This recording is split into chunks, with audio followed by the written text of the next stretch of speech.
Benoît Dutertre, écrivain de renom et critique musical érudit, est décédé à l'âge de 64 ans, laissant derrière lui un étonnant héritage musical et culturel.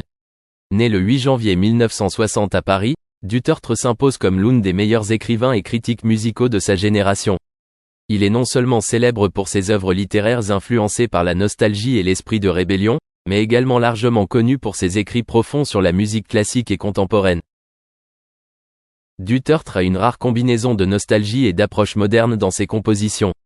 Il s'inspire souvent des mélodies et des styles musicaux du passé, mais les exprime avec des innovations et des réactions fortes aux réalités modernes. Cela confère à ses œuvres non seulement une valeur historique, mais reflète également une vision profonde et sophistiquée de la société contemporaine. En tant que critique musical, Dutertre se distingue par sa connaissance approfondie des différents styles et périodes musicales.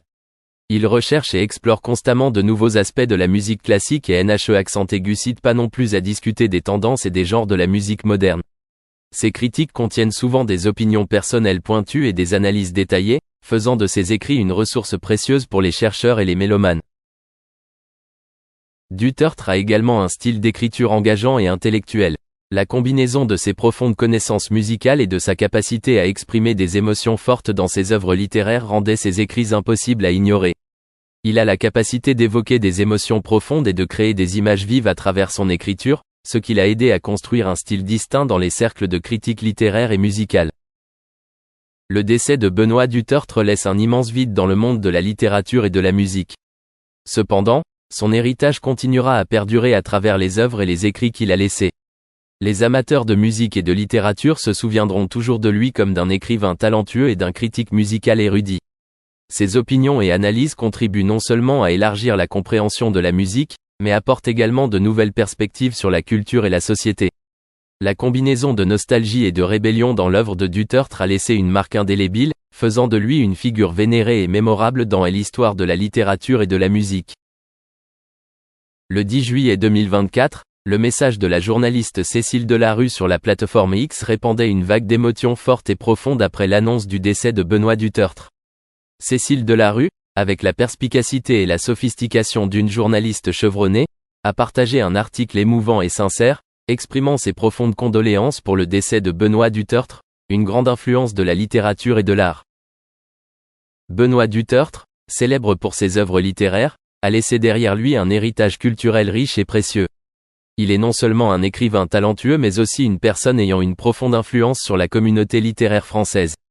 Son décès a laissé un grand vide dans le cœur des lecteurs, des écrivains et des amoureux de culture. Cécile Delarue, dans son message, a habilement reconnu et honoré les grandes contributions de Dutertre à la littérature, tout en exprimant sa sincère sympathie à sa famille et à ses proches. L'essai de Cécile n'est pas qu'un simple hommage mais aussi un portrait saisissant de Benoît Dutertre, soulignant ses qualités exceptionnelles et sa profonde influence. Delarue a souligné que, même si Benoît Dutertre a quitté ce monde, son héritage continuera à vivre dans ses œuvres et son influence sur la littérature. L'article de Cécile a contribué à multiplier le ton des hommages de partout, de la part des lecteurs, collègues et amis de Dutertre, qui a prodigué éloges et honneur à sa carrière.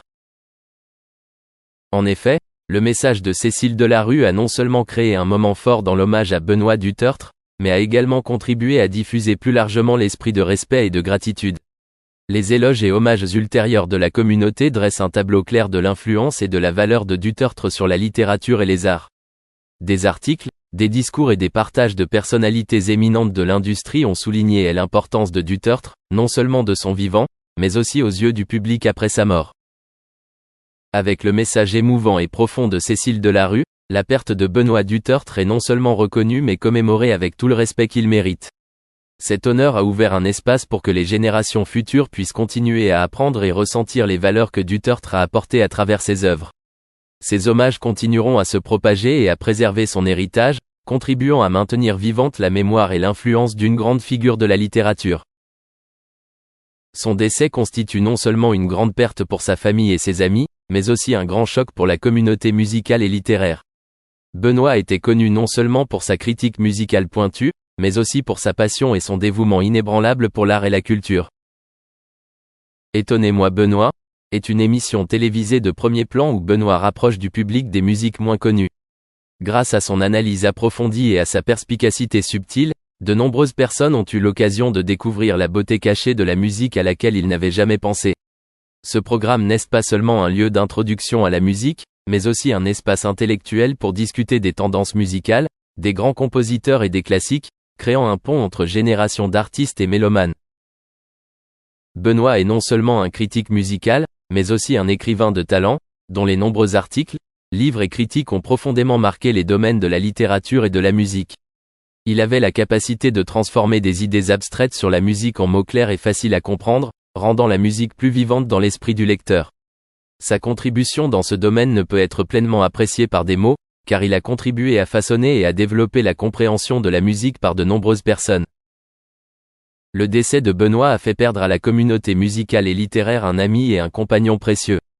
Les souvenirs de l'émission « Étonnez-moi Benoît » et de ses œuvres vivront à jamais dans le cœur des mélomanes et de ceux qui ont eu l'occasion de faire l'expérience de sa créativité et de sa sagesse. Bien qu'il nous ait quittés, l'héritage de Benoît continuera d'influencer et d'inspirer de nombreuses générations à venir. Cette perte nous rappelle la fragilité de la vie et la valeur infinie des moments que nous pouvons partager les uns avec les autres. Benoît a non seulement enrichi le monde de la musique, mais a également rendu la vie de nombreuses personnes plus intéressante grâce à son travail. Bien que sa vie ait pris fin subitement, son dévouement à la musique et à la culture continuera de vivre dans le cœur de ceux qui ont ressenti la beauté. Benoît Dutertre, célèbre écrivain et critique français, est décédé subitement et a fait sensation dans le milieu littéraire. Cependant, la cause de son décès n'a pas encore été officiellement vérifiée. Le décès de Dutertre a laissé beaucoup de questions et de regrets dans le cœur des amis, des collègues et de ceux qui aimaient son travail. Né en 1960, Benoît Dutertre a profondément marqué la littérature française avec des œuvres de qualité, dont des romans et des essais. Il est célèbre pour son style d'écriture pointu et sophistiqué et fournit souvent une analyse approfondie de la société et de la culture. Les livres de Dutertre non seulement divertissent mais motivent également les lecteurs à réfléchir et à poser des questions importantes sur le monde qui les entoure. Le parcours de Dutertre est très apprécié non seulement en France mais aussi à l'international. Ses œuvres ont été traduites dans de nombreuses langues et ont été saluées par la critique et les lecteurs. Il a notamment remporté de nombreux prix littéraires prestigieux, affirmant sa position dans le monde littéraire. Cependant, la mort subite et de cause inconnue de Benoît Dutertre a laissé de nombreuses personnes sous le choc. L'information sur sa mort n'a été annoncée que rapidement et depuis lors, aucune information officielle n'a été publiée pour en expliquer la raison précise. Les médias et la presse ont tenté de recueillir des informations, mais tous leurs efforts ont semblé vains. Le silence sur la cause de la mort de Dutertre a rendu l'incident encore plus mystérieux et suscité de nombreuses spéculations dans la communauté. Certains pensent qu'il pourrait avoir souffert d'une maladie grave qui n'a pas été détectée à temps. Pendant ce temps, d'autres émettent des hypothèses sur des problèmes liés à la santé mentale ou à d'autres facteurs externes. Quelle qu'en soit la raison, le décès de Dutertre a suscité des discussions et des débats permanents sur la santé et la sécurité des écrivains. Ceux qui ont travaillé avec Dutertre ou l'ont connu lui ont exprimé leurs sincères condoléances. Ils se souvenaient de lui comme d'un ami précieux, d'un collègue dévoué et d'un écrivain talentueux. Ses souvenirs, ses conversations et ses œuvres resteront à jamais le précieux héritage qu'il a laissé.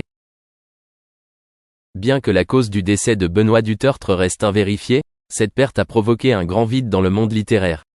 Même s'il n'est plus en vie pour continuer à contribuer à la littérature et à la société, ses œuvres et son influence continueront à rester dans les mémoires et à être appréciées. Le mystère entourant la mort de Dutertre ne fait que souligner davantage l'importance et la puissance de son héritage littéraire et nous fait réfléchir sur la façon dont de Welsh. Cependant, l'attention s'est intensifiée après l'achèvement de Le plus gros paquet de tous. Robinson, tout en reconnaissant les atouts physiques et les efforts de publicité de Welsh, exprimait des réserves quant à sa capacité à contribuer substantiellement à l'industrie. L'attention s'est portée sur Fathom, une comédie d'espionnage filmée en Espagne par la 20th Century Fox. Ici, Welsh a assumé le rôle d'une parachutiste chargée de récupérer un dispositif nucléaire perdu, marquant un tournant décisif dans sa carrière. Alors qu'elle conservait son statut d'objet de désir, le film lui conférait la responsabilité d'une actrice principale. C'était un test décisif. Pouvait-elle porter un film au-delà de son attrait physique?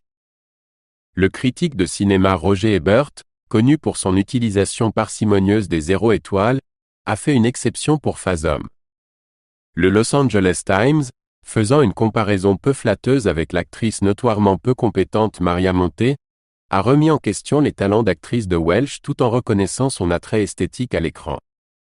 Le verdict était tombé: la transition de Welsh d'un symbole de séduction à une actrice principale faisait face à un examen critique. Pendant la production de Fasom, des surnoms désobligeants tels que idiote et chef de fanfare ont malheureusement été dirigés contre Welsh par certains membres de l'équipe. Peter Medak, le directeur de la deuxième équipe, cependant, discernait une autre histoire en train de se dérouler. Observant l'engagement de Welsh à passer en revue les prises quotidiennes et ses efforts sincères pour s'améliorer, Medak prévoyait une trajectoire prometteuse pour l'avenir de Welsh. Alors que les perspectives semblaient prometteuses, la vallée des poupées ne correspondait pas à la trajectoire ascendante de Welsh. Malgré l'adaptation de la 20th Century Fox du célèbre roman sur de jeunes